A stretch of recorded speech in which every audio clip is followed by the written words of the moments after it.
My name is Julia M. Spencer. I'm a real estate advisor, investor, and your number one source for real estate advice online. And I'm back in the big city. As you can see, we're going to take a little bit of a walk. Let's have it, because I have some stuff to talk about. So, really recently, when I was in Mexico, I taught a class on tax sale foreclosure investing. And I had some really good questions from some of my students, and I wanted to talk a little bit about some of those questions and kind of answer them, because I think they might be useful for other subscribers, listeners, and people that watch my channel. So hopefully we don't get run over. But anyways, so I have my answers. So one of the questions that were asked is, when you buy tax sale foreclosure, a lot of times what you're buying is properties that are in really bad shape, that need to be repaired or have some significant issues that need to be remedied before you can make them rentable. And one of my students basically asked, what is the regulation, the minimum regulation required to make something rentable, basically. And what I basically did is, I already gave him an answer right away, but I have to cross the street.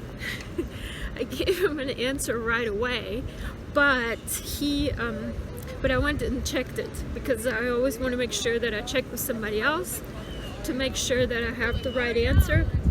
And so my question was actually a little bit longer, but basically the question was, what is the minimum requirement to make a property rentable? What rules do you have to follow, and where are those rules, and how do you find them, and how do you know what is the minimum even? So my initial answer was, I don't think there are any federal rules on what constitutes what makes a property rentable, but I think this is more like a local level, local ordinance type thing. And I checked with one of my graybeard investors, and the answer came back pretty much exactly the same. So I'm just going to kind of give you a little bit of what he paraphrased and told me the answer actually is. So actually in the U.S., until the socialists take over, or you already live in a socialist city or state, an occupancy permit is issued when the structure is complete. So once you finish building a property, or you finish remodeling it, whatever, you get like a occupancy permit. And this is something that is done in new construction, but it also can, you may have to do it when you convert something from residential to commercial. Like, for example, if you're trying to get a permit for Airbnb, we actually had to do this recently with my rentals in Savannah. I had to get occupancy permits because they have a new ordinance where they give me a certain amount of people that can reside in the place, depending on how many bedrooms there are and stuff like that. And there's supposed to be a fire inspector that comes out and also checks to make sure that the structure is solid and sound to be a rental. So I love the streets in New York.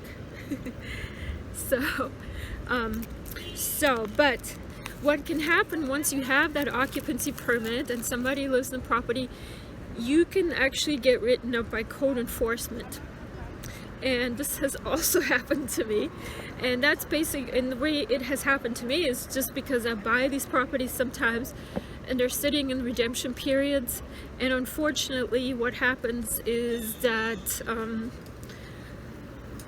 some of these properties are in really bad shape, or people start dumping trash in the yards or something, and you just can't keep up with it because you actually don't even have access rights to the property yet.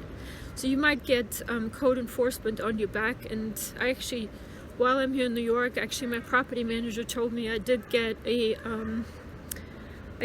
letter for one of my properties where I'm pretty sure I have to cut the grass, but no big deal, we can take care of it. But anyways, code enforcement can declare a place dangerous and red flag it afterwards for safety regulations.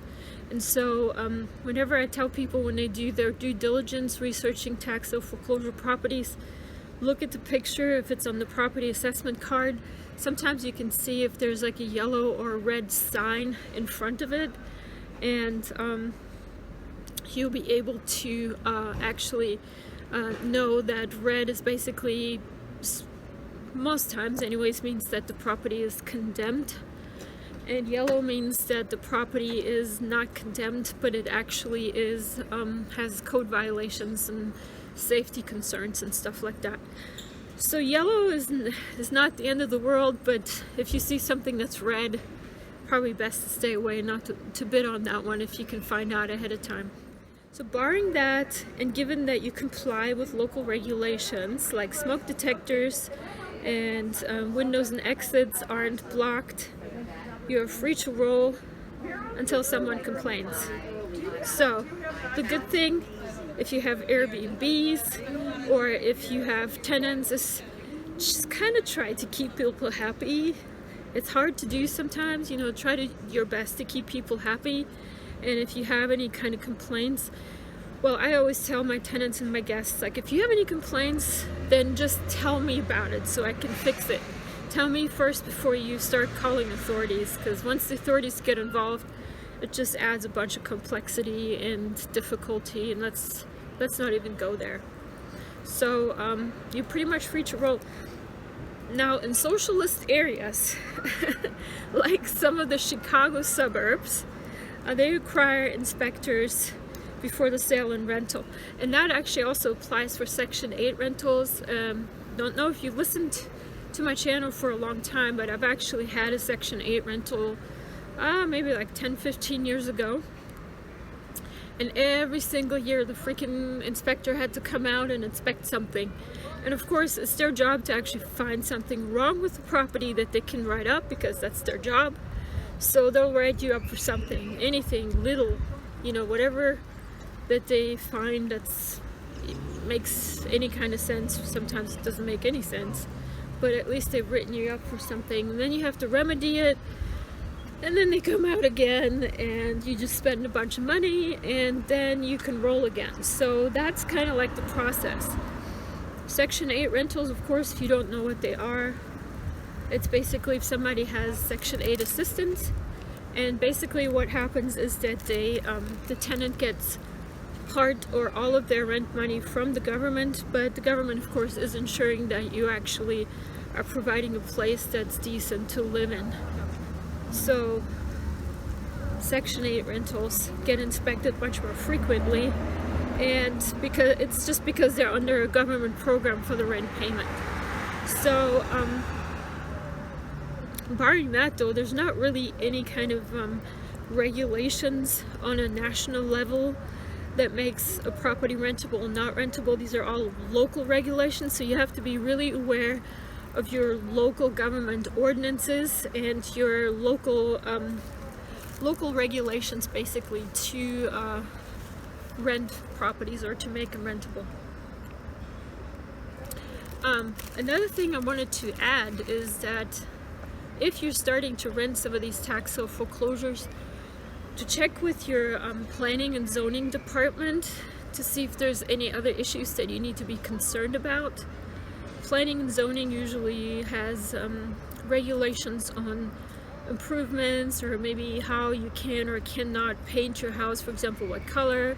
If it's in a historic district, it has to kind of blend in with the rest of the buildings in that area and stuff like that. So, but it's always good to check with planning and zoning, specifically too if you're planning to do vacation rentals.